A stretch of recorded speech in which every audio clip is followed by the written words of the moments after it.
Bapak Ibu yang saya hormati, pada kesempatan hari ini sudah hadir di tengah-tengah kita seorang pemateri, yaitu Insinyur Hendarman, MSc, PhD. Selamat siang, Prof. Dan saya terlebih dahulu akan membacakan CV beliau. Beliau adalah ahli utama analis kebijakan, kemudian pelaksana teknik kepala pusat penguatan karakter di Kementerian Pendidikan dan Kebudayaan. Pada pagi hari ini saya berharap kepada Prof untuk tidak terlalu banyak mengupas teori, tetapi dengan pengalaman yang banyak ini yang sudah lama juga di Kementerian Pendidikan, barangkali ini bisa lebih tajam hasil penelitian Mas Andi ini, karena secara teoritis saya lihat tadi sudah banyak dikupas oleh Mas Andi. Kemudian beliau ini juga merupakan lulusan ya Doctor of Philosophy atau PhD in Science Education di Curtin University of Technology di Australia pada tahun 1999. Fokus beliau adalah dalam bidang riset itu kebijakan pendidikan, pendidikan karakter dan manajemen pendidikan. Bapak Ibu yang saya hormati, ini akan ada dulu sesi pemaparan dari Pak Hendarman, kemudian nanti kita akan lanjutkan dengan tanya jawab, dan saya berharap nanti tanya jawab ini lebih panjang daripada pemaparannya sehingga Bapak Ibu terpuaskan ya untuk bertanya kepada narasumber ini. Kepada yang terhormat Bapak Hendarman, dipersilakan. Terima kasih Pak Iwan Usmansyah. Bismillahirrahmanirrahim. Assalamualaikum warahmatullahi wabarakatuh. Waalaikumsalam. Selamat siang, salam sejahtera, Om Swastiastu, Namo Buddhaya, salam kebajikan, Rahayu. Yang saya hormati Profesor Suwarto, kemudian Bu Endang tadi ya, kemudian pengawas juga ada, dan yang berbahagia hari ini Pak Andi Hermawan ya. Saya nggak kenal sih dengan sosok ini ya. Seperti disampaikan Pak Iwan, nggak usah saya panjang lebar lagi gitu ya. Orangnya ingin meledak-ledak dalam arti kata ingin mencari sesuatu yang baru gitu. Dia tidak biasa dengan hal-hal yang kalau kita sekarang sebutnya mainstream gitu. Jadi agak anti mainstream. Jadi beruntung juga Prof. Warto dan Ibu ya yang sebagai pemimpin atau promotor sudah mendapatkan mahasiswa bimbingan seperti ini. Kalau dapat mahasiswa bimbingan seperti ini, kita belajar juga. Jadi saya meyakini bahwa terkadang pembimbing itu juga perlu belajar tuh dari mahasiswanya. Ya. Dan saya juga tahu Mas Andi dulu salah satu mahasiswa saya. Ya, kan kelihatan tuh dari wajahnya itu ya, orangnya keras tuh. Dia punya mau apa, nah itu dia akan lakukan. Terima kasih kepada Mas Andi juga, pada pihak Unpad ya, penyelenggara webinar ini, Pak Iwan juga, Usmansyah ya. Jadi yang pertama sekali saya apresiasi nih kepada Pak Andi ya, Hermawan. Tadi saya juga kaget juga Pak Prof ya menyampaikan agak ditahan nih supaya jangan cepat-cepat lulus nih. Ya, kayaknya dulu Pak Prof juga pengen cepat-cepat lulus tuh waktu kuliah. Iya Prof ya. Pak Suwarto. Iya Prof Suwarto, kalau ingat masa lalu ya Prof. Iya. Karena saya pernah dihalangi oleh dosen saya mestinya lulus 2,5 tahun, kemudian dia tahan-tahan, akhirnya benar-benar jadi 4 tahun Prof. Ya. Kalau ini tidak boleh kurang dari 2,5, tapi tidak boleh, ya misalkan tidak boleh lebih dari 3 tahun. Ya. Jadi selamat ini, jadi beruntung Prof mendapatkan seorang Andi Hermawan ya, dan juga dengan pendekatan yang digunakan menggunakan apa yang Prof juga temukan gitu ya. Kalau saya diminta ini memberikan penguatan, sebenarnya ada kaitan yang nanti yang akan saya sampaikan ya antara teori dan kemudian praktis gitu Pak Iwan. Jadi ini juga sudah tertuang dalam buku-buku saya sih sebenarnya ya. Jadi akan lebih mudah juga sehingga apa yang sebenarnya dilakukan Saudara Andi ini luar biasa sekali. Saya ingin berbagi paparan ya.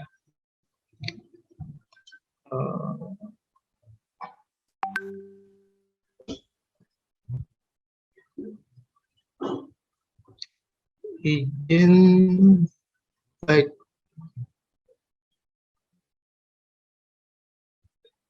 Saya diberikan judul ini nih, pengembangan kepribadian proaktif dan komitmen organisasi dalam strategi dan cara penguatan kepemimpinan. Mungkin saya tidak berbicara secara letterleh ya, artinya terjemahan dari kepribadian proaktif, kemudian komitmen, karena kita sudah tahu ya, dan ini juga saya akan mengangkatnya itu juga nanti ketika bicara kepemimpinan, itu nanti karena dalam disertasinya Saudara Andi ini kan juga kepada bagaimana caranya mengubah ini kepala sekolah ini paradigmanya ya. Jadi melayani, kepemimpinan melayani tadi dalam konteks di mana peran dari kepala sekolahnya. Jadi ini sudah saya lewati, ini saya lewati. Nah ini pertama mungkin kita perlu dengan ya. Kita beruntung sebenarnya di dalam dunia pendidikan ini kita sebenarnya kita mempunyai kekuatan ya. Kita dapat mengubah dunia ini. Dan salah satunya Saudara Andi dia dapat mengubah dunia. Dunianya itu dalam arti kata dengan disertasinya dia, dengan kebaruan novelty-nya itu dapat mengubah bagaimana seharusnya seorang kepala sekolah sebagai pemimpin ya. Ini pola-pola kepemimpinan, dia itu tidak menjadikan seorang yang otoriter ya, diktator. Nah ini, nah karena kalau sampai seperti itu sama sekali lepas dari konsep-konsep yang sekarang juga digaungkan oleh Mas Menteri, yaitu Merdeka Belajar ya. Karena memang setiap orang itu punya ide, punya kreativitas, ya, dan dia punya kebebasan sebenarnya, termasuk juga kepala sekolah. Nah, kalau kepala sekolah sampai mengekang, ya, mengekang apa yang ada dalam lingkungannya, karena mentang-mentang dia mempunyai power, gitu ya, itu akan menjadi sesuatu yang nanti akan menimbulkan ketidakbaikan atau ketidakberhasilan. Saya meyakini itu. Nanti saya cerita juga dengan pengalaman saya. Izin dari Pak Profesor Soeharto ya, karena beliau lebih pengalaman dibanding saya. Jadi ini Nelson Mandela ya, dia mengatakan begini, education is the most powerful weapon which you can use to change the world. Jadi kita dengan pendidikan ini dapat mengubah dunia. Ini senjata yang paling powerful, Ibu Bapak. Ya. Dan inilah yang kemudian kita sebenarnya dapat berimprovisasi, dan ini juga menjadi bagian kenapa kemudian kita dapat wujudkan itu dalam bentuk tesis atau disertasi. Jadi ide-ide itu kemudian bisa diwujudkan, dan karena itu silakan bersekolah di Universitas Pakuan gitu ya, untuk melanjutkan S2 atau S3-nya. Karena luar biasa sekali di situ. Yang kedua, saya mengutip dari Ki Hajar Dewantoro. Kita kadang-kadang menganggap, maaf ya, misalnya tukang sapu itu bukan siapa-siapa. Tapi justru saya melihat satpam, tukang sapu, siapapun dia itu adalah guru bagi saya. Ya. Dan dimanapun, apakah kita hanya di ruang kuliah atau di ruang kelas, itu menjadi tempat belajar, bukan. Karena Ki Hajar mengatakan, jadikan setiap tempat sebagai sekolah, jadikan setiap orang sebagai guru. Tolong Ibu Bapak. Ya, jadi Pak pengawas juga bisa belajar dari guru-guru, bahkan kita bisa belajar dari siswa kita, karena itu juga prinsip dari Merdeka Belajar. Merdeka Belajar itu mensyaratkan adanya sinergi, Ibu Bapak. Sinergi antar berbagai pemangku kepentingan yang masing-masing diberikan peran dan kontribusi. Ya, termasuk kepada siswa atau mahasiswa kita. Jangan jadikan siswa kita itu sebagai objek. Dan dalam konteks sekolah, tentunya kepala sekolah itu tidak menjadikan guru itu sebagai objek bawahannya. Nah, ini juga hal-hal yang memang terkadang berat, Ibu Bapak ya. Bagi seseorang yang memiliki jiwa ya, itu dia merasa kalau punya jabatan itu something gitu. Katanya Syahrini kan sesuatu banget. Ya. Nah, ini yang harusnya ditinggalkan pola-pola itu. Karena kehidupan kita dalam satu sistem organisasi itu tidak akan mungkin hanya si pimpinan saja bekerja itu akan berhasil. Itu nonsens, Ibu Bapak. Ya. Jadi kita hidup itu harus bersama-sama, kebersamaan, ya. Dan inilah yang harus kita tekankan, Bapak Ibu, ya. Begitu juga hendaknya dalam konteks misalnya pengawas dengan kepala sekolah. Itu tidak ada hubungan subordinat menurut saya dengan konsepnya sinergitas itu. Jadi kita justru sama-sama, dan kita juga bisa memberikan masukan kepada pimpinan. Ini yang tidak mudah sebenarnya Ibu Bapak ya. Tapi tergantung ini sekali lagi sejauh mana kita mau mengubah pola pikir. Nah, kemudian yang berikutnya, ini harapan kan dari kita bahwa ada pasal 3 Undang-Undang Sisdiknas, hakikat tujuan pendidikan, dikatakan untuk mengembangkan kemampuan dan mutu watak serta peradaban bangsa bermartabat dalam rangka mencerdaskan kehidupan bangsa. Kemudian berkembangnya potensi peserta didik agar menjadi manusia yang beriman, bertakwa pada Tuhan Yang Maha Esa, berakhlak mulia, berilmu, cakap, kreatif, mandiri, dan menjadi warga negara yang berdemokrasi serta bertanggung jawab. Pertanyaannya, apakah bisa? Kalau kepemimpinan yang ada itu adalah kepemimpinan yang tidak melayani. Ini pertanyaannya. Di mana kita akan membuka ruang-ruang, kemudian kita membuka sekat-sekat yang membelenggu masing-masing dengan keegoannya. Ini, ya, kita tidak akan mungkin, dan saya terus terang dengan adanya konsep Merdeka Belajar, itu termasuk kampus Merdeka, itu semua sebenarnya juga membuka, ya, yang tadinya itu tidak bisa berekspresi, ya, kemudian bernalar kritis, kreatif, itu kemudian menjadi terbuka di sana. Pasti setiap perubahan itu akan ada korban, ya, kemudian akan ada dampak-dampaknya, itu sudah pasti. Dan tidak setiap orang itu siap berubah, Ibu Bapak. Ya, yang berubah itu ada yang abadi itu adalah perubahan. Tapi maukah kita tetap sebagai kita sekarang? Nah, kemudian ini tantangan perubahan lingkungan kerja, sebenarnya tadi sudah disampaikan oleh Prof. Warto di dalam pendahuluan ya. Jadi di antaranya lingkungan kerja tidak ada pekerjaan untuk seumur hidup. Ya, persyaratan keterampilan kerja terus berubah. Jadi semuanya berubah nih Bapak Ibu. Ya, kalau kita tetap aja mau jalan di tempat, ya katanya anak-anak muda nggak mau move on, sudahlah Bapak Ibu, kita akan tertinggal, kita akan dilibas oleh dinamika globalisasi dan tantangan-tantangan dunia. Lalu ada pekerjaan global, keterampilan akademik murni tidak cukup, organisasi studi dan lembaga makin datar, ya, strategi kelembagaan dan kebekerjaan terus dikaji. Kemudian secara SDM, Ibu Bapak, ya, sumber daya manusia, ini harus dilakukan, ya, perkembangan manajemen. Ya, memang nanti kelihatan akan menuju kepada ke arah individu, Bapak Ibu, kepada situ. Tapi bagaimanapun individu itu pasti punya nilai, punya hati, punya batin, Ibu Bapak. Nah, kemudian penyegaran dan pembaruan keterampilan selalu ajak diperlukan. Ini yang dikatakan nanti ya, bahwa kita itu harus belajar sepanjang hayat. Lalu terjadi peningkatan minat pada pengembangan diri, dan kemudian soft skill, kemampuan komunikasi, keterampilan kerja semakin dibutuhkan. Dan kemudian ini yang menurut saya fleksibilitas, ya, dan adaptasi, termasuk kepemimpinan, Mas Andi ya. Kalau kepemimpinan itu atau pemimpin itu orangnya nggak fleksibel, nggak adaptif, nggak akomodatif, ya silakan aja lah. Kalau saya bilang dibuang ke laut aja lah kalau seperti itu. Kalau punya pemimpin seperti itu yang salah milih adalah atasannya. Gitu. Lalu kompetensi kepemimpinan yang perlukan sekolah itu ini ada beberapa ya. Menerjemahkan visi, kemampuan berbagi, ya susah kan? Kalau menambah mudah, tapi berbagi, mengurangi, nah itu susah. Lalu komunikasi yang jelas dan pesannya itu ya, ini komunikasi ini menjadi penting sekarang. Lalu keberhasilan di luar batas-batas profesi ya, memimpin dengan pengaruh tidak mengontrol, sekali lagi ini nomor 5 penting, pengaruh ya, pengaruh itu kan tidak harus namanya memaksakan, indoktrinasi atau koersif ya, tapi harus persuasif seperti itu. Lalu menciptakan aliansi dan manajemen yang didelegasikan, ini sebenarnya sudah menjawab semua ya untuk menguatkan apa yang diteliti oleh Mas Andi tadi ya. Ini cuma dalam bahasanya aja Mas Andi ya.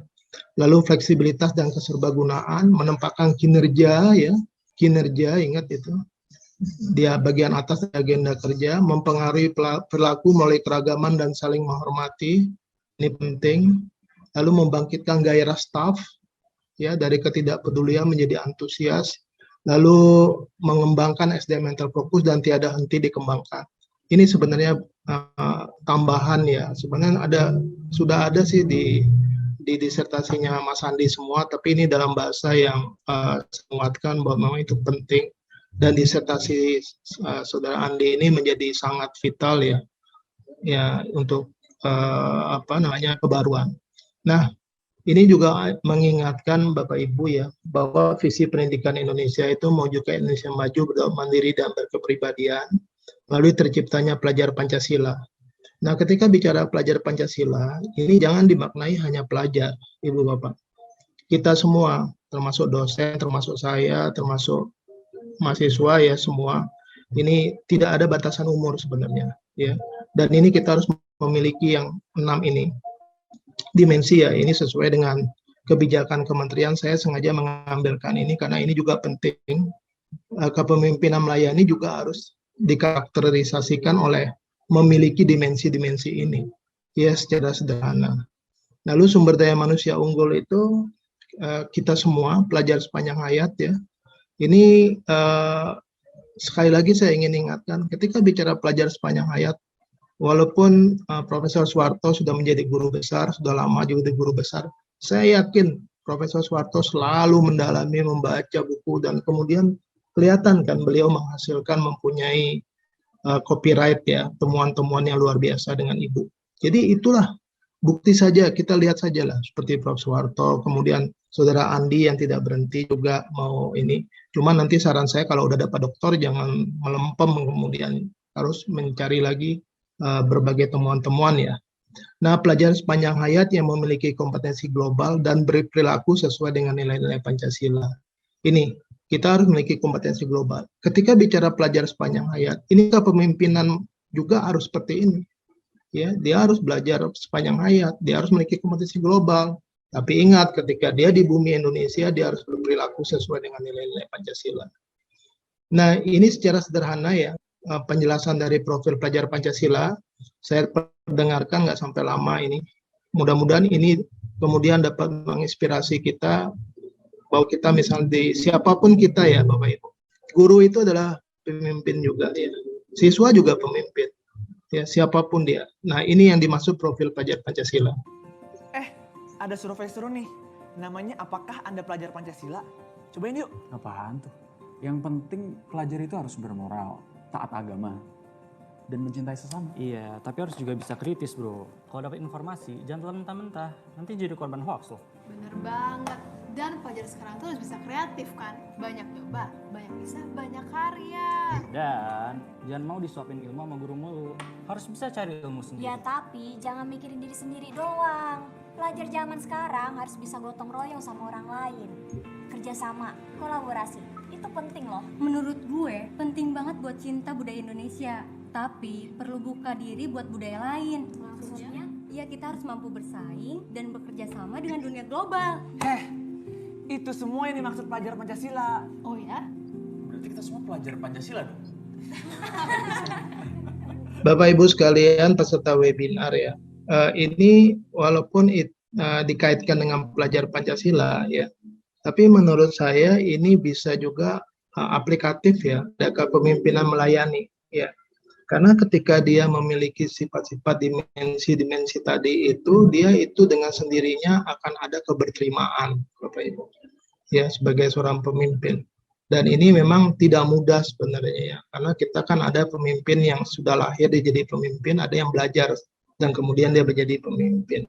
Jadi inilah salah satu mungkin yang nanti bisa dipertimbangkan untuk memperkaya ya dalam kaitan kita dengan kebijakan terbaru gitu, Saudara Andi ya.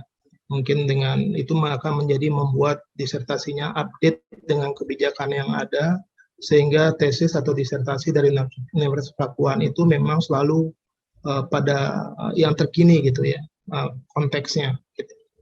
Nah kemudian ini menurut saya nih ya, ini asumsi saya nih, kepala sekolah dan pemangku kepentingan ini hidup dalam dunia yang berbeda. Benar atau enggak ya, saya nggak tahu.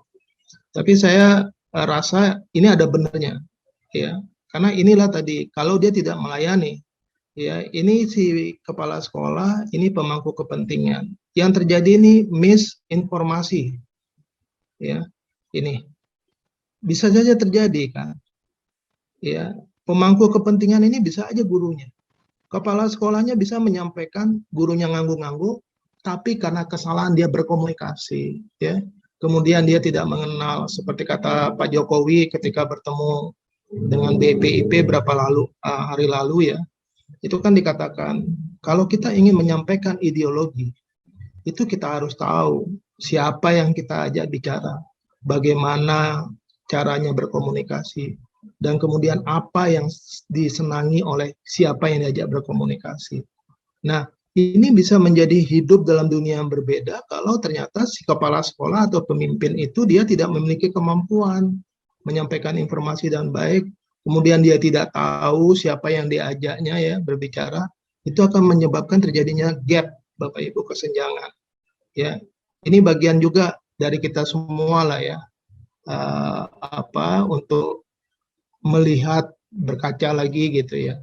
Apakah sudah, jangan-jangan kita guru dengan murid, kita merasa sudah tahu muridnya bilang ngomong apa gitu. Karena anak milenial itu dia mudah lari dari yang dicintai gitu ya. Artinya kalau dia nggak menarik bagi dia, ngapain saya harus dengarkan gitu.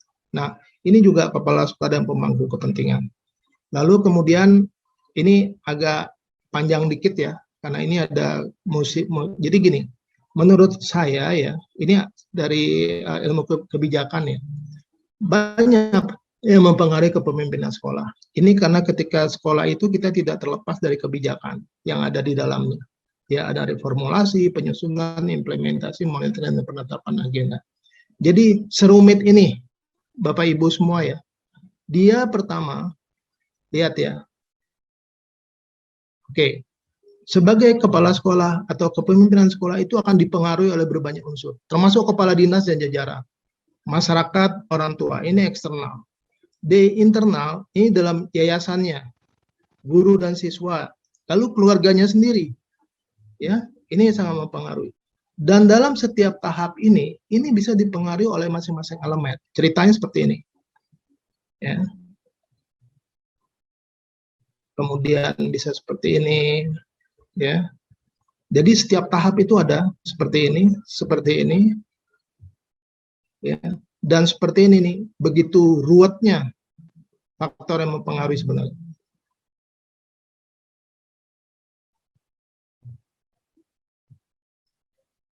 Nah, seperti inilah, Bapak Ibu sekalian, begitu besar sebenarnya pengaruhnya, dan itu akan menjadi susah kalau si kepemimpinan yang ada itu tidak melayani. Artinya melayani tidak diartikan serve ya. Kepala dinasnya harus dilayani seakan-akan dia dewa banget gitu ya. Penentu kehidupannya gitu ya. Itu nggak seperti itu. Juga masyarakat, tapi dalam arti kata kita bisa berkomunikasi, kita bisa saling menyampaikan dengan baik, kemudian kita bisa saling berinteraksi, berkomunikasi. Jadi Bapak Ibu bisa lihat begitu rumitnya sebenarnya. Nah, yang kemudian ini juga untuk menguatkan bahwa tadi sudah disampaikan peran leadership ya, dan manajerial ini selalu penting. Ini kita harus tahu tentang visi dan misi. Kasihan sekali kalau pemimpin atau kepemimpinan itu dia tidak memahami visi dan misi. Dan banyak sebenarnya, kalau kita mau jujur, kadang-kadang dia nggak tahu menjadi kepala sekolah itu untuk apa, mau ngapa. Lalu mengarahkan orang-orangnya itu menuju visi misi melalui komunikasi ini. Yang penting menurut saya KKP ini, komunikasi, kredibilitas, dan pemberdayaan.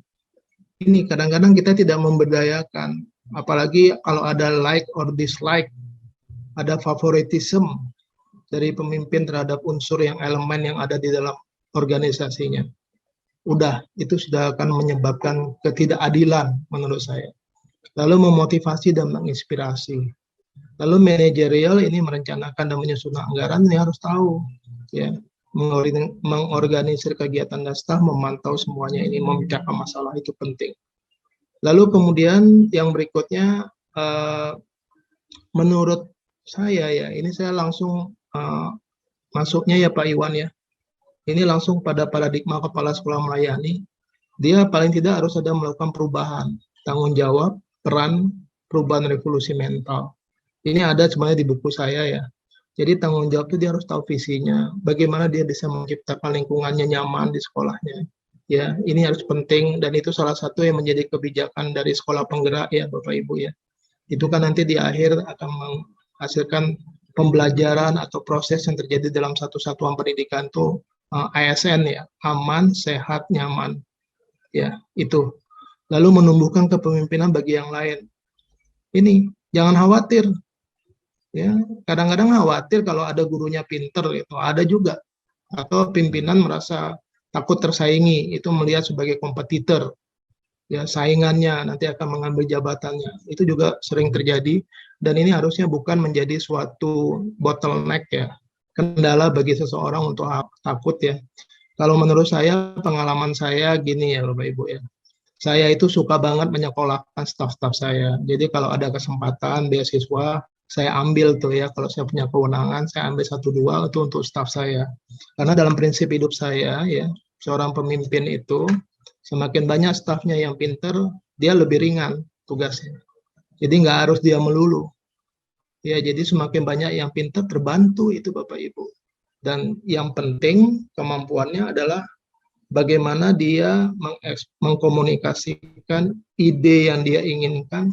Dan kemudian yang penting juga itu adalah memberikan trust, kepercayaan pada staf, lalu kemudian berikan dia kebebasan untuk mengembangkan kreativitasnya, idenya, yang kadang-kadang itu adalah sepertinya tidak biasa. Tapi justru kepemimpinan yang melayani itu menurut saya harus sering-sering mengajak orang ya menggalang hal-hal pemikiran yang tidak biasa. Kalau biasa-biasa aja nggak akan membuat unit kita atau lembaga kita itu akan menjadi hebat. Itu yang saya yakini. Dan akhirnya dengan mereka yang mempunyai ide, staf-staf kita, teman-teman kita atau guru-guru kita itu akan terjadi suasana yang saling menguatkan ya, kondusif. Dan kemudian dengan sendirinya kinerja-kinerja itu akan lebih dari yang seperti kita rancang itu di awal. Ya. Nggak mudah, karena itu juga perlu kebesaran hati. Dan kalau saya ngutip katanya Mas Menteri, ya keberhasilan seperti itu hanya akan terjadi kalau ada koneksi batin, Ibu Bapak. Ya, koneksi batin. Masa kepala sekolah nggak kenal gurunya? Masa kepala sekolahnya nggak kenal satpam yang ada di sana? Masa kepala sekolah nggak kenal OB-nya? Nah ini, gitu juga gurunya. Seperti itu, Ibu Bapak. Dan kemudian perubahan peran dia harus paham dengan isu global dan harus jago di TK. Ya, nah ini Saudara Andi saya nggak khawatir lah, saya nggak meragukan. I have no doubt at all to you gitu ya. Lalu belajar sepanjang hayat ini, yang tadi juga. Lalu perubahan revolusi mental ini pola sikap ya, perilaku. Nah kemudian berikutnya ini sebenarnya harus juga kepemimpinan melayani atau dalam konteks kepala sekolah melayani kreatif. Ya, artinya peka terhadap lingkungan. Jangan cuek. Ya, jangan sudahlah. Itu kan memang ada seperti gitu. Santai aja gitu kan. Nah, itu bukan seorang pemimpin. Lalu berinisiatif, percaya diri. Percaya diri dalam arti kata bukan kemudian overconfident.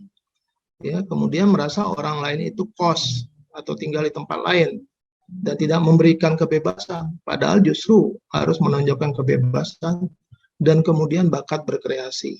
Jadi dia harus orang juga pemecah masalah sebenarnya menurut saya di kepemimpinan melayani. Lalu komunikatif, ini ada teorinya ya, kita semua tahu REACH ya.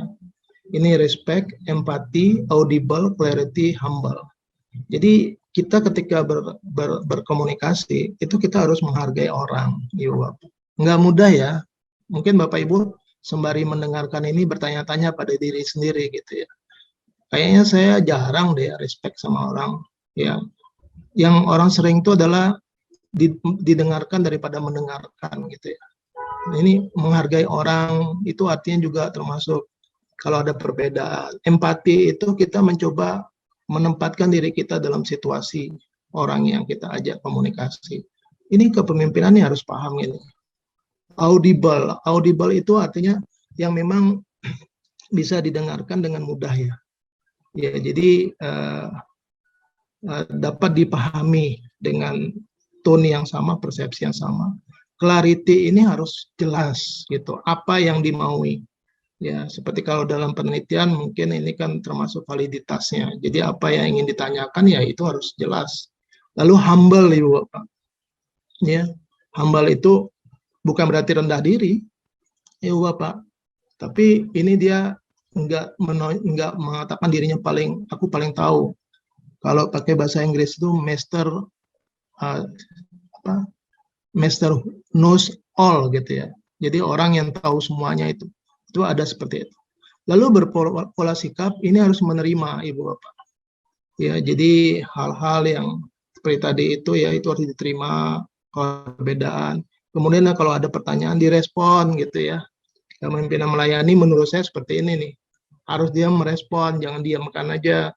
Lalu menghargai kalau misalnya ada hal-hal yang tadi saya katakan kritik pun itu harus diterima sebenarnya. Ya. Kalau nggak gitu ya gimana kita mau membangun ya, konstruk lagi yang membuat sesuatu lebih baik, mengorganisasikan sudah tahu, menginternalisasi diri atau nilai adalah internalizing. Jadi kita nilai-nilai yang kita angkat sebagai visi pun itu kita harus sama-sama. Dan kita harus menjadi teladan sih menurut saya sebagai kepemimpinan melayani. Yang terakhir ini mungkin personal dan relasional ya.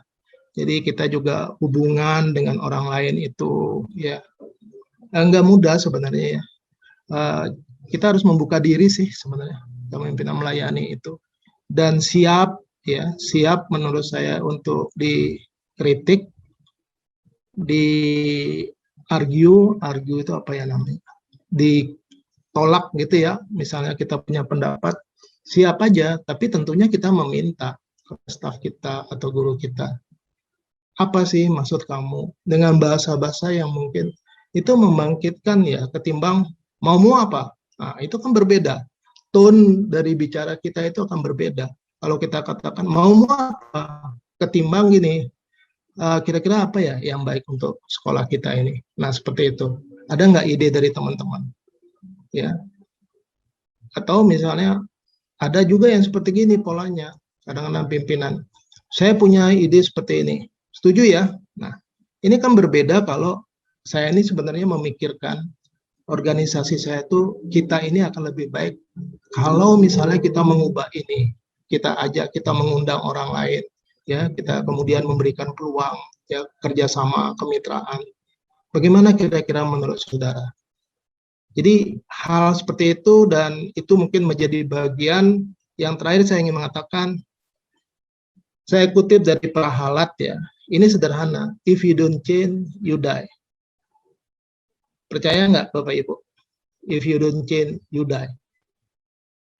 Kalau kita nggak mau berubah, sudahlah, hidup di sana, di belakang itu. Jadi hal seperti ini yang saya juga terus terang saya harus menyampaikan hari ini. Prof. Suwarto itu sudah mengubah banyak hal ya. Saya respect Prof, saya apresiasi Prof di Universitas Pakuan, termasuk keberanian Prof juga membuat lebih cepatnya ya Prof. Kemudian perubahan-perubahan supaya mahasiswanya juga tidak terlalu lama gitu ya. Dalam arti kata ada bimbingan dan berbagai hal. Nah itu menurut saya figur beliau ini salah satu yang bisa jadikan contoh Mas Andi. Ya artinya kepemimpinan melayani. Itu salah satunya karena beliau mendengar ya keluhan-keluhan mahasiswa. Sekali lagi itu tidak mudah ya Ibu Bapak sekalian. Itu saja ya Mas Iwan ya yang bisa saya sampaikan ya. Mungkin mudah-mudahan tidak melemahkan ya dari disertasinya Mas Andi. Saya hanya ingin mengatakan dalam cara lain ya. Dan ini mungkin juga terrefleksi dari pengalaman saya. Ya, saya di Pusat Penguatan Karakter ya. Itu pusat baru di Kementerian Pendidikan, Kebudayaan, Riset dan Teknologi, baru dibentuk oleh Mas Menteri. Dan kami itu memang dituntut untuk cepat ya. Dan Bapak Ibu tahu Mas Menteri ini ahli teknologi ya. Kemudian efisien banget cara kerjanya dan ingin sesuatu yang berbeda. Dan saya tentu saja tidak bisa kalau saya sendiri, dan saya terapkan itu Mas Iwan ya.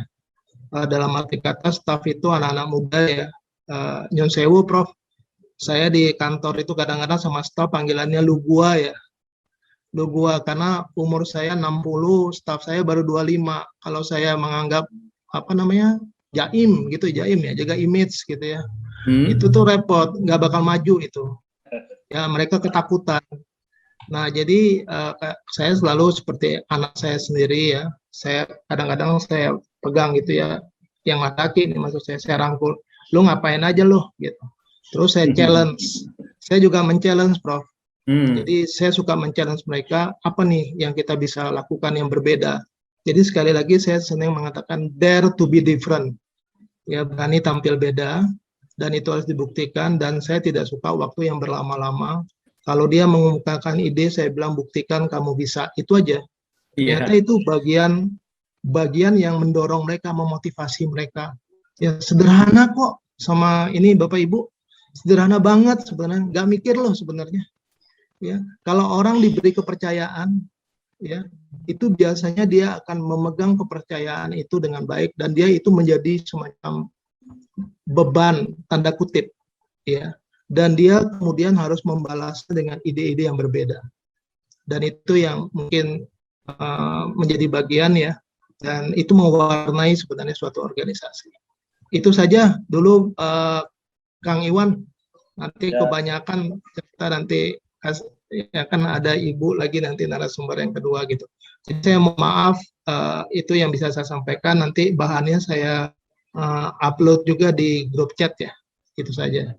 Terima kasih. Wabillahi taufiq wa hidayah. Wassalamualaikum warahmatullahi wabarakatuh. Waalaikumsalam warahmatullahi wabarakatuh. Sebuah paparan yang cukup bagus ya, singkat, padat, dan kita masih memiliki waktu sekitar 10 menit, dan sudah ada 2 pertanyaan yang cukup bagus juga pertanyaannya ini. Akan saya bacakan pertanyaan pertama, ini dari Bapak Memet. Pertanyaannya, Pak Hendarman yang saya banggakan, ada ungkapan jadikan setiap tempat sebagai sekolah, jadikan setiap orang sebagai guru, itu dari Ki Hajar Dewantara. Pertanyaannya adalah bagaimana cara mengaplikasikannya di masyarakat agar semua masyarakat bisa menerapkannya sehingga akan memperbaiki karakter masyarakat Indonesia. Terima kasih. Mangga, Prof. Terima kasih Kang Mehmet. Ini sahabat saya ya. Kayaknya mahasiswa di Pakuan juga nih. Dulu di Kementerian Pendidikan Kebudayaan, kemudian hijrah ke Universitas Terbuka kalau nggak salah. Ya. Jadi Kang Mehmet, kalau kita itu, saya bukan pesimis ya alirannya ya. Bagaimana supaya seluruh itu nggak usah seluruh dulu dah. Ya, ya kalau saya melihatnya yang utama itu adalah teladan ya, menurut saya. Ya kadang-kadang kan orang dia berujar, tapi kemudian dalam perilakunya ternyata tidak merefleksikan apa yang dikatakan. Ya, bagaimana Pak Mehmet mau mengajak orang lain tidak membuang sampah kalau Pak Mehmet membuang kulit pisang di jalan gitu. Bagaimana Pak Mehmet kalau mau mengatakan ayo kita berjuang supaya kita jujur, sementara Pak Mehmet di belakang itu mengambil semacam menerima lah, itu gratifikasi gitu kan. Itu kan yang sederhana ya. Nah kemudian kalau menjadikannya gerakan, itu saya percaya dalam agama juga ya, mulailah dari dirimu sendiri gitu ya. Lalu kemudian kita dalam keluarga kita ya Pak Iwan, Pak Andi ya, kita tunjukkan itu ya.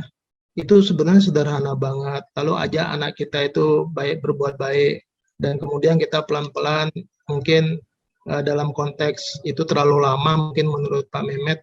Jadi ketika Pak Andi nih misalnya sebagai kepala sekolah atau Pak Iwan sebagai direktur kan di salah satu boarding school, ya, nah itu Pak Iwan itu pastinya dia bisa seperti sekarang, bisa dipercaya seperti menjadi direktur dan bisa mempengaruhi, dia pasti jadi punya contoh gitu. Kan keteladanan. Dia pasti punya gebrakan-gebrakan yang berbeda. Sama dengan Mas Andi. Ya. Nah, kemudian itu akan mudah. Jadi mungkin yang dilakukan Pak Iwan itu dengan siswa-siswanya nanti mengajak yang lain. Ya. Dan saya, Prof. Warto, nyun sewu, saya percaya gini ya, kalau seperti karakter ya, ataupun melayani itu sebenarnya bisa dilakukan oleh siswa kita sendiri sebenarnya, antar mereka, itu karena tutor sebaya gitu ya prinsipnya. Ya, jadi kalau mahasiswa misalnya Pak Andi seperti ini, dia ajak multi level ya, gini ya, Andi, aduh saya maaf, nanti kayak di kantor saya bicara sama staff saya, enggak, Mas Andi gitu ya. Karena kalau saya di kantor saya bilang ini, Di, bisa nggak lo cari 5 orang yang ini supaya seperti lo gitu. Nah itu multi level kan sebenarnya. Itu pola sederhana. Kayak apa Pak? Ya dia harus bisa orangnya seperti bekerja sama seperti ini. Nah itu sebenarnya juga bagian cara-caranya ya, itu membentuknya gitu Pak Mehmet. Ya, dan jangan berharap seluruhnya Pak Mehmet. Ya, kalau bisa aja di tempat kita aja, misalnya Pak Iwan di boarding school-nya, Pak Andi di sekolahnya gitu ya, itu akan menjadi contoh itu, ya. Dan nanti Pak pengawasnya pasti akan membentuk, karena sering bekerja sama pasti ya, karena akan menjadi tokoh idolanya Mas Andi juga, Pak pengawas ya. Nah itu bersama-sama pasti di bawah kepengawasan beliau itu sekolahnya bagus-bagus pasti. Saya berani berdean itu apa ya? Bertaruh ya. Ya, itu karena salah satu contohnya ya adalah Mas Andi seperti ini, tahap sampai seperti ini, dan juga membuat terobosan. Kayaknya di bawah binaan beliau juga orang kayak gitu, dan beliau sendiri juga seperti itu kayaknya. Ya walaupun aku belum pernah ketemu gitu ya, tapi kayaknya feeling saya sih yang main kalau sini, ya kan seperti itu. Jadi itu Pak Mehmet. Oke. Ya mudah-mudahan Pak Mehmet bahagia di universitas terbuka dibandingkan di kementerian gitulah. Itu aja. Oke, terima kasih Prof. Ini masih ada pertanyaan lain yang harus dijawab nih. Yang pertanyaan yang kedua itu dari Pak Edi, dan nanti satu lagi dari Ibu Niam, ini dari SMK. Saya bacakan dulu pertanyaan dari Pak Edi Mulyono. Pertanyaannya adalah era Industri 4.0 dan Society 5.0 telah mengubah banyak bidang kehidupan manusia, termasuk dunia pendidikan. Era Industri 4.0 dan menanamkan teknologi cerdas seperti artificial intelligence yang terhubung dengan berbagai bidang kehidupan manusia, termasuk pendidikan. Namun demikian, pemimpin pada era ini harus dapat melayani stakeholder dengan baik. Bagaimana seseorang pemimpin di dalam dunia pendidikan, dalam ini kepala sekolah, dapat meningkatkan layanan kepada stakeholdernya, baik guru maupun murid, mengingat akses pendidikan, pendidikan karakter, indeks literasi atau big data ya, teknologi humanity, integrasi indeks secara keseluruhan masih rendah. Gitu, Prof. Oke, pertanyaannya itu sebenarnya sudah terjawab di disertasinya Mas Andi itu, ya. Iya, kan konteksnya itu ya, disertasinya ya. Jadi sudah terjawab di sana ya, dengan variabelnya itu kepribadian ini ya. Lalu kemudian komitmen terhadap organisasi ya, seperti itu yang menurut saya. Dan sebagai pemimpin tadi nanti dipadukan juga dengan tadi yang saya paparkan ya, Pak siapa? Mulyono ya. Dan Pak Edi Mulyono. Siapa namanya Kang Iwan? Pak Edi Mulyono, mahasiswa S3. Pak Edi ya? Ya, iya. Jadi satu ya, gini aja saya jawab cepat. Satu, coba ini di internalisasi itu hasil studinya Pak Andi ya, satu. Kemudian yang kedua, coba lihat mungkin beberapa yang ada di paparan saya, nanti saya share ya. Lalu yang ketiga itu bagaimana juga saya hanya meyakini satu aja ya, keteladanan gitu ya. Itu aja sih ya. Sederhana banget saya Pak Iwan. Ya. Makanya jadi pemimpin tuh nggak enak sumpah mati ya, nggak enak. Mungkin Prof pernah dulu ya. Orang kan saya makanya heran ya. Maaf ya, ini bukan curcol ya. Saya heran. Kenapa orang pengen jadi pejabat ya? Bingung saya. Ya, pejabat itu bebannya besar loh, Bapak Ibu. Ya, salah sedikit itu kan kaki kanannya itu di KPK, kaki kirinya itu di gedung bundar itu, kejaksaan itu. Agung ya, Bro. Jaksa Agung ya Prof, Iya. itu udah paham lah itu. Hati-hati itu, nggak mudah. Tapi sekarang orang juga pengen gitu. Terus pengen jadi kepala sekolah, ya dengan berbagai cara gitu ya misalnya. Itu saya nggak paham. Karena menurut saya itu kalau itu tidak dengan hati ya, Amal ini soal hati ini bermain. Tanya sama Pak Iwan, dia bahagia nggak jadi direktur? Nah, kalau dia bahagia itu, saya sempat ketemu sih sama dia ya. Saya melihatnya dia tuh bahagianya bukan karena dia bangga jadi direktur gitu. Saya yakin dia punya beban mental, yakin saya. Ya, jangan-jangan dia ngatur langkah itu, mulai mau masuki gerbang sekolah aja ya, atau karena tinggal di sana di boarding, itu langkahnya semua harus dilihat benar-benar, dia harus hati-hati kaki kanan dulu atau kaki kiri dulu. Kalau mau makan seperti apa kan bisa seperti itu, karena dia jadi teladan. Pak Edi. Iya betul, Jadi, Pak Endarman. Kata ya, Prof. Nabi, ya jabatan itu harus merupakan amanah. Dan Ya, itu tidak boleh dicari atau apalagi diperebutkan. Jadi betul. orang lain itu memberikan amanah kepada kita, kemudian kita tentu saja berdoa, mohon petunjuk dari Allah, kita bisa nggak melaksanakan amanah itu. Kalau bisa ya bismillah. Tapi kalau sampai jabatan itu dicari apalagi dengan rekayasa atau sikut-sikutan, nanti dalam perjalanan biasanya mengalami kesulitan, Pak. Tapi kalau itu amanah, ya karena kita memang ditunjuk atau dipandang mampu, insya Allah nanti banyak pertolongan dari Tuhan. Seperti itu, Pak Endarman. Jadi Ya. betul yang disampaikan. Amin. Setuju. Amin, Prof. Itu menguatkan kita semua ya. Iya. Karena Prof Suwarto juga termasuk salah satu yang menjadi panutan saya ya. Jadi hal seperti itu, tolong dipikirkan tadi ya.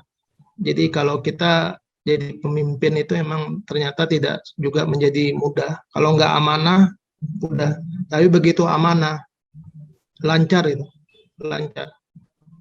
Itu mungkin Pak Iwan Ya, Prof, sudah dikuatkan tadi. Tapi waktunya memang sudah 10.50, saya beri kesempatan. Ada satu penanya yang mengangkat tangan tadi. Saya beri kesempatan, silakan. Tadi siapa? Dengan siapa saya? Pak, terlalu banyak ini. Silakan Pak Suryadi, apa siapa tadi?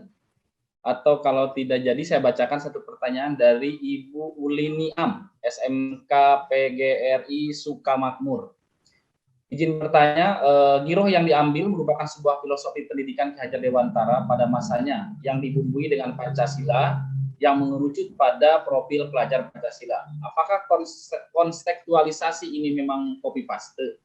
Mengingat zaman akan terus berubah serta berkembang, kemudian siapa yang menjamin formula ini akan tetap istiqomah hidup pada strategi pendidikan kita sebagai bangsa? Karena seperti yang kita ketahui bersama, setiap ganti pemimpin, maka akan berganti juga kebijakan. Begitu juga dengan pendidikan yang sudah beberapa kali bongkar pasang formula. Itu Prof, panjang sekali pertanyaannya. Silakan. Iya, enggak, kalau saya ngambil yang terakhir deh ya. Kata-katanya itu kan saya bukan defensif ya. Karena saya juga di dalam gitu ya. Kalau kebijakan berubah itu saya yang ngalami ya. Ya. Sebenarnya itu kan perubahan untuk lebih baik ya. Dan kemudian kalau diperhatikan, ya contoh aja lah penguatan karakter gitu ya. Apa sih yang berubah sebenarnya? Ya, yang berubah itu adalah penekanan, misalnya kita karena mengikuti tadi, ya revolusi industri, kemudian 5.0 society, ya kita harus tahu global, gitu. Nggak hanya tahu sendiri. Tapi selebihnya itu coba tanya sama kita masing-masing, ya. Sebenarnya kan intinya satu, kita menjadi manusia yang baik, cerdas berkarakter gitu ya, kemudian tidak menyakiti orang gitu ya, kemudian menghargai, lalu kita bisa bekerja sama, dan itu sebenarnya semua sudah ada di dalam Pancasila itu sendiri. Ini soal label ya, Ibu, ya label sih sebenarnya ya. Nanti Ibu jadi kepala sekolah atau Ibu sekarang kepala sekolah, emang Ibu nggak mau ngubah dari apa yang dilakukan kepala sekolah sebelumnya? Ask yourself, Bu. Ya, karena Ibu pasti ingin melakukan sesuatu yang disebutnya legacy ya, Prof Suwarto ya. Ada legasinya. Jadi orang akan mengingat pada saat itu ya pada zamannya Pak Iwan sebagai direktur itu dilakukan apa misalnya perubahan ya, yang tadinya wakil direkturnya ada terus tidak ada lagi. Nah, itu orang jadi ingat. Nanti kemudian datang lagi direktur pengganti Pak Iwan. Supaya jangan sama Pak Iwan, konsepnya sama, tetapi supaya agak beda dikit saya tambahkan, boleh wakil direkturnya satu aja, kalau dulu dua atau tidak ada gitu. Nah, saya sendiri tidak melihat perubahan itu ya, karena memang yang terjadi itu perubahan juga, Bu. Coba Ibu lihat ya, seperti yang sekarang ya kebijakan Kampus Merdeka atau pemberian 3 SKS itu, studi di luar prodinya itu, ya itu memang jelek, Bu. Enggak kan? Karena itu memberikan kesempatan kepada mahasiswa itu dia terbuka wawasannya. Ya, dan itu memang sudah dilakukan di berbagai perguruan tinggi di luar juga, Ibu Bapak. Dan bahkan kita juga ketika ada beasiswa yang di dalam lingkup negara-negara ekonomi Eropa itu ya, itu kan bisa belajar.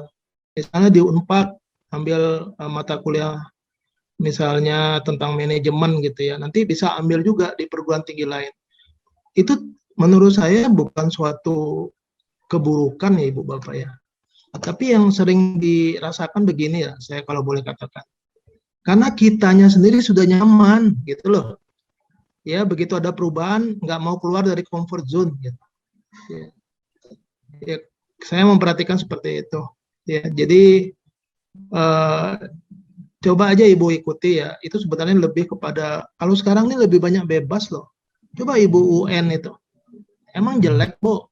UN-nya dihapus, Bu. Saya justru menderita sebagai orang tua dengan ada UN dulu, Bu. Saya berantem sama istri saya tuh hanya supaya anaknya mau belajar aja gitu ya. Itu terjadi tuh. Justru kalau UN tuh yang ribut itu biasanya orang tua, bukan siswanya tuh. Tapi dia menderita banget sampai dia bilang gimana ya supaya dapat nilainya tinggi nih ya gitu. Akhirnya bimbel ya. Sekarang dengan asesmen nasional, Ibu Bapak dengar kan yang baru nggak ada itu pola-pola gitu. Tapi lantaran otak kita itu bahwa asesmen nasional akan menilai sekolah kita, ya kemudian berbimbel-bimbel menawarkan asesmen nasional. Padahal nggak ada yang diuji anaknya. Nah hal seperti ini, Ibu, kalau saya melihatnya ke sini ini semakin lebih memerdekakan, ya. Itu aja Bu. Ibu nggak sesuai dengan saya nggak apa-apa, ya karena kita kan masing-masing harus merdeka, gitu ya, kebebasan untuk berpikir. Itu namanya melayani, Bu, kepemimpinan melayani.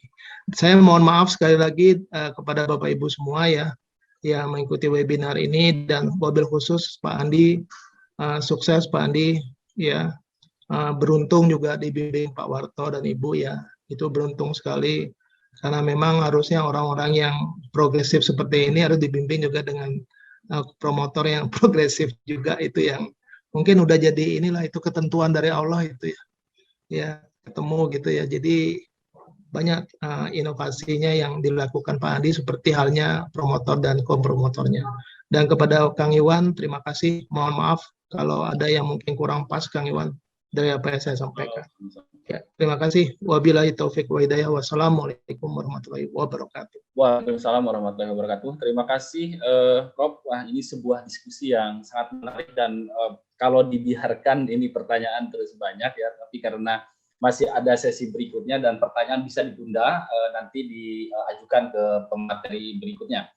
Bapak Ibu semua peserta webinar ini kalau saya simpulkan, saya kira kita 200 orang lebih di webinar ini memiliki kesimpulan masing-masing. Tetapi saya ingin menggarisbawahi apa yang didiskusikan dengan pemateri pertama ya Pak Hendarman ini. Yang pertama, semua orang itu adalah pemimpin.